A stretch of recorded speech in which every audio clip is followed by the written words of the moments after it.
Good morning आप सभी को। आज हम सब बहुत नशे के साथ रूहानियत की स्थिति में स्थित होकर के ईश्वरीय महावाक्यों को सार स्वरूप में ग्रहण करेंगे, श्रवण करेंगे, हजम भी करेंगे। बाबा ने आज कहा, मीठे बच्चे, बाप यानी परमपिता परमात्मा तुम्हें स्मृति दिलाते हैं तुम पावन थे, फिर 84 जन्म लेते लेते पतित बने हो, अब फिर से पावन बनो। क्या करो? अब फिर से पावन बनो। प्रश्न, बेसमझ से समझदार बनने वाले बच्चों से बाप कौन सी बात पूछकर फिर पुरुषार्थ की राय देते? बाबा हंसी हंसी में ज्ञान के बहुत सारे रहस्य सुनाते अपने बच्चों को।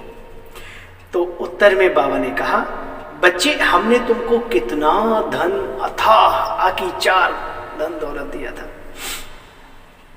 तुम्हारे पास अनगिनत धन था, फिर तुमने इतना सब कहां गंवा दिया? तुम बच्चे इंसॉल्वेंट कैसे बन गए? भारत जो सोने की चिड़िया था उसका क्या हाल कर दिया? अब कैसा बन गया?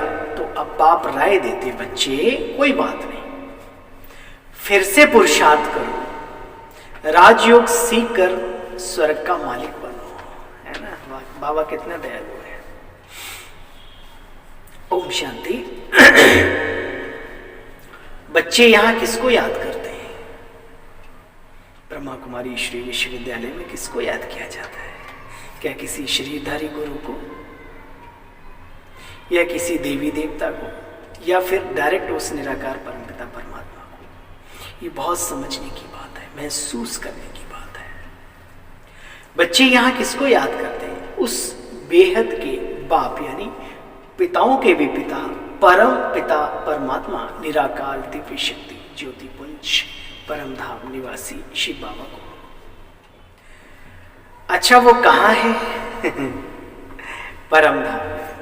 बच्चे जानते हो, ये शरीर तो मिट्टी का पुतला है। हमारा ब्रह्मा बाबा का जो भी है शरीर, क्या है, जिसके भी है, इसके बारे में कहा जाता है मिट्टी है, मिट्टी में मिल जाएगा। तो शरीर के लिए कहा जाता है, ना कि आत्मा के लिए। यह शरीर तो मिट्टी का पुतला है, आत्मा तो अजर अमर अविनाशी सत्ता है। इन ऑर्गन्स कर्मेंद्रियों द्वारा पुकारती है, हे प्रभु, हम बहुत पतित हो गए, हमें पावन बनाओ, विषय विकार मिटाओ, पाप हरो देवा। कैसे रड़ियां मारते आए, गाते आए, भजन के रूप में, श्लोक के रूप में, मंत्र के रूप में। हे प्रभु, मुझे विषय विकारों से दूर निकालो, दलदल से। अब वो निकालने आया है, अब समय है, याद करो पुकारने के दिन। हे परमपिता परमात्मा, गॉड फादर, लिबरेटर और गाइड भी है। हर एक अपने लिए कहते हैं, हे प्रभु मुझे छुड़ाओ, मेरा गाइड यानी पंडा बन करके आओ और मुझे शांति धाम में ले चलो। आऊं किधर से मैं, राह भूले हुए हैं हम सब, है ना? बच्चे देखो, सतयुग में कभी किसी की अकाले मृत्यु नहीं होती।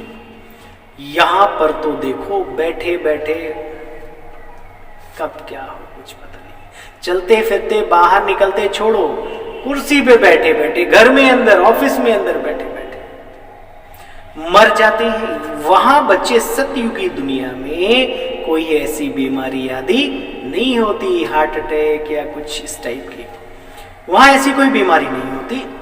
नाम कितना अच्छा है, स्वर्ग, बैकुंठ, जन्नत, पैराडाइज, हेवन। क्रिश्चियन लोग कहते हैं क्राइस्ट से 3000 वर्ष पहले इस धरा पर, भारतवर्ष में क्या था? स्वर्ग था, स्वर्ग, पैराडाइज था। और ईसा मसीह के हिसाब से 2000 कितना चल रहा है? 22, है ना? तो 3 और 2 5000 वर्ष का सारा सिस्टम आ जाता है उनके अकॉर्डिंगली। वह है ही देवी और देवताओं की दुनिया। और यह है मनुष्यों की दुनिया। देखो बच्चे, उस देवी दुनिया में तुम्हारे पास अथाह धन दौलत रहती है। भक्ति मार्ग में तो फिर तुम कितने भव्य मंदिर बनाते हो। भारत के कोने कोने में जो लोग घूमते हैं, जो तीर्थ यात्राएं करते हैं, उन्हें अनुभव होता है कि ये भारत, यहाँ की संस्कृति, यहाँ के जो प्राचीन मंदिर हैं, भव्य मंदिर, ऐसे गर्दन उठाओ तो, ऐसे नजर मारो तो कहां से कहां तक कमाल है। यह हमारे देश की बात है। बाबा कहते बच्चे, मंदिरों में तुमने कितना खर्चा किया, बात मत पूछो। हीरे का शिवलिंग बना करके उसकी पूजा की सोमनाथ मंदिर में। बाबा कहते भक्ति मार्ग में तुम सबसे पहले पहले मंदिर बनाते हो सोमनाथ प्रथम मंदिरे। बाप कहते मैं आकर भारत को सचखंड बनाता हूं। तुम सभी देवी देवताएं, तुम सभी अब देवताएं कैसे बन सकते हो, वह आकर के तुम बच्चों को सिखलाता हूं। वो ज्ञान भी बाबा देता है। देखो यह बाबा तो सिंध का रहने वाला था। कई लोग समझते हैं ये दादा को भगवान मानते हैं, अपने ब्रह्मा बाबा को, प्रजापिता ब्रह्मा को, दादा लेखराज जी को। ऐसा नहीं है। दादा लेखराज जी ने कभी भी अपने आप को गुरु, ईश्वर की उपाधि नहीं दी। आत्मा रूप में बड़े भाई होने के नाते हम उन्हें बड़े भाई को दादा भी बोलते हैं। और क्योंकि वो अलौकिक पिता है, प्रजापिता ब्रह्मा जो सारी सृष्टि का रचयिता दिखाया गया, उसके हिसाब से अलौकिक पिता है। लेकिन उन्होंने कभी अपने आप को गुरु की या ईश्वर की उपाधि नहीं दी, ना हम उन्हें याद करते। उन्होंने कहा जैसे मैं उस दिव्य शक्ति पुंज परमधाम निवासी परम पिता परमात्मा को याद करके दैवी गुणों को धारण करता हूं, अपने लक्ष्य को प्राप्त कर रहा हूं, ऐसे तुम सब भी करो। सबको वही मंत्र दिया। यह तो सिंध का रहने वाला था, परंतु इनमें जो प्रवेश करके बोलते हैं वो ज्ञान का सागर है। ये बात महसूस करने की।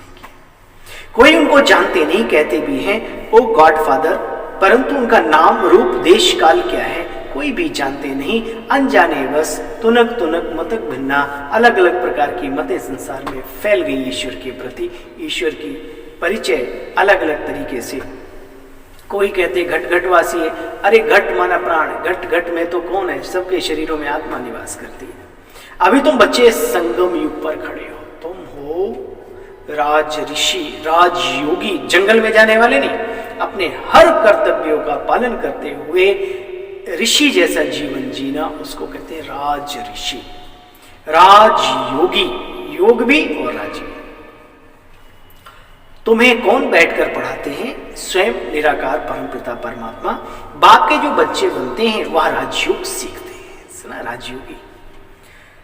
तुम सबको बाप वापस ले जाएंगे। शिव की बारात का बड़ा बच्चे गायन है, तो भाई इस बारात में हर प्रकार के पुरुषार्थी होंगे, इसलिए अभी चिंता नहीं करो, सबको चलने दो। ईश्वर सबको चला रहा है, आप भी सबको चलाना सीखें।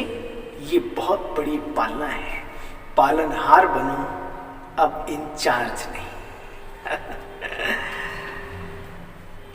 सब भक्तों को भगवान पढ़ाकर स्वर्गवासी बना देते हैं। यह बातें और कोई शास्त्रों में तो बच्चे हैं नहीं। शास्त्र तो दादा ने बहुत पढ़े, यानी दादा लेखराज जी ने बहुत भक्ति में बहुत प्रचंड भक्ति करते थे। ईश्वर के प्रति इतनी श्रद्धा शायद ही किसी की होगी कि विष्णु जी का चित्र अपनी पॉकेट में हमेशा रखना, गले में जौहरी थे ना। इतना प्यार और पुण्य कर्म करने में सबसे पहला कदम सिर्फ भक्ति नहीं, पुण्य कर्मी भी। और इतना ध्यान देना अपने ऊपर, इतना ध्यान देना। बाबा की वो बात याद आती है, एक बार उनके मुख से निकल गया एक माता, वो कोई और नहीं, उनकी धर्म पत्नी यशोदा जी थी, उनकी स्टेप मदर। तो वो आए हुए थे इनके घर में, तो कहते हैं कि बाबा ने मुख से बोला, देखो यशोदा तुम्हारी स्टेप मदर आई है। वो सुन लिया उन्होंने, और उन्हें दुख हुआ कि कभी मैंने इन्हें सौतेली माँ का अनुभव तो नहीं होने दिया, लेकिन दामाद जी ऐसा क्यों कह रहे। वो कैचिंग पावर बाबा की देखो, बाबा ने कैच कर लिया कि अरे ये मेरे से क्या हो गया। बाबा ने भोजन नहीं किया रात को। सुबह उठते ही बोले मुझे वहां जाना है। बोले क्या हुआ, कल तो आए थे। नहीं नहीं मुझे वहां जाना है। जाकर के पैर छू करके माफी मांगी कि मेरे से गलती हुई, आपको दुख लगा होगा। तो उन्होंने कहा मुझे दुख तो लगा कि मैंने कभी ऐसे। तो कहने का मतलब बाबा ने अपने जीवन को उस समय पर भी कितना श्रेष्ठ, आदर्श, नम्र चित्त, महान बना रखा था। बाप यानी परमपिता परमात्मा तो शास्त्र नहीं पढ़ते, जो दुनिया में जो चीज सुनाई जा रही है वही भगवान भी सुनाएगा, तो फिर वो ज्ञान सागर किस बात का है। बाप तो स्वयं सुख शांति का दाता है, सदगति दाता है खुद। कृष्ण लोग कहते हैं 3000 वर्ष पहले स्वर्ग था, उस समय पर और कोई धर्म था ही नहीं। हम आत्माएं सभी शांति धाम में थी, बाकी जो थी।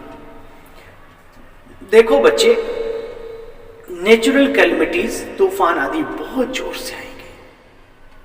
प्रकृति का दोहन किया है, अनावश्यक दोहन किया है। प्रकृति बदला जरूर लेती है, हमेशा याद रखो। बाबा ने कहा नेचुरल कैलमिटीज, तूफान आदि बहुत आएंगे, बहुत जोर से आएंगे।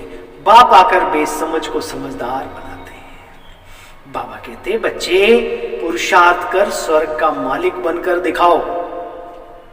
इस पुरानी दुनिया का विनाश तो होना ही है, बाकी थोड़ा समय बाकी है। लड़ाइयां,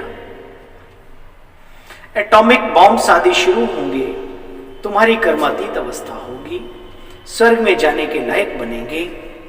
तब तक ये एटॉमिक बॉम्ब्स आदि सब बनाते रहेंगे, अंत तक विकास चलता रहेगा। जिस दिन विनाश, द एंड होने वाला होगा, उस दिन भी कहीं न कहीं विकास चल रहा होगा, ध्यान रखना। बाप फिर बच्चों को कहते बच्चे याद की यात्रा करते रहो, और इसमें माया बहुत विघ्न डालती। मन को एकाग्र करना सीखो, विश्व को अपना मानना सीखो, अपनों को तो अपना मानना सीखो जिन्हें आप अपना कहते हो। उनके प्रति कल्याण की भावना रख करके अच्छे वाइब्रेशंस दो, अपनी तरंगों की महत्ता को समझो। ईश्वरीय महावाक्य है, अपने नहीं। अच्छा मीठे मीठे सिकीले बच्चों प्रति माता पिता बाप दादा का याद प्यार और गुड मॉर्निंग। रूहानी बाप की रूहानी बच्चों को नमस्ते। हम सब रूहानी बच्चों की रूहानी बाबा नमस्ते। ओम शांति। शुक्रिया मीठे बाबा। देवता बनना है तो बच्चे खान पान बड़ा शुद्ध, क्योंकि जैसा अन्न वैसा मन। खान पान बड़ा शुद्ध रखना है, हर प्रकार की अशुद्धि को जीवन से त्याग देना है। दृष्टि, वृत्ति, कृति, खान पान, आहार, व्यवहार, सब कुछ, हर चीज में शुद्धता, अशुद्धि को बिल्कुल किनारा। फर्स्ट क्लास फूल बनना है, स्वर्ग में जाने के लिए लायक बनना, कर्मातीत अवस्था प्राप्त करने का पुरुषार्थ करना। वरदान, श्रेष्ठ कर्म द्वारा सिमरण योग्य बनने वाले योग युक्त युक्ति युक्त भाव। बाप दादा कहते देखो बच्चे, हे आत्मा, आप बच्चों का एक एक कर्तव्य यानी कर्म जितना जितना श्रेष्ठ होगा, उतना ही श्रेष्ठ आत्माओं में सिमरण किए जाएंगे। आज भी कोई बहुत अच्छा होता है, उससे 10 लोग उसकी चर्चा करते हैं, यही सिमरना होता है। भक्ति में नाम का सिमरण करते हैं, लेकिन यहाँ जो श्रेष्ठ आत्माएं हैं उनके गुणों और कर्मों को मिसाल बनाने के लिए सिमरण करते हैं। तो आप श्रेष्ठ कर्मों के आधार पर सिमरण योग्य बनते हो, इसके लिए योग युक्त बनो। कोई भी कर्म करो आत्मिक स्थिति में रह करके। योग युक्त बनने से क्या होगा, हर संकल्प, शब्द, कर्म युक्ति युक्त अवश्य होगा, स्वतः ही होगा। उनसे अयुक्त कर्म व संकल्प हो ही नहीं सकता, कोई व्यर्थ हो ही नहीं सकता। यह भी बच्चे एक कनेक्शन है। तो क्या करना है, योग युक्त बनना है, अपने कर्मों पर ध्यान देना है। स्लोगन, निमित्त और निर्माण चित्त। निमित्त और निर्माण चित्त, यही सच्चे सेवाधारी के लक्षण है। सेवाधारी अकड़ वाला तो अच्छा ही नहीं लगता। सेवाधारी वही जी हाँ, हाँ जी, क्या जी हाँ, हाँ जी, अच्छा जी, ओम शांति जी।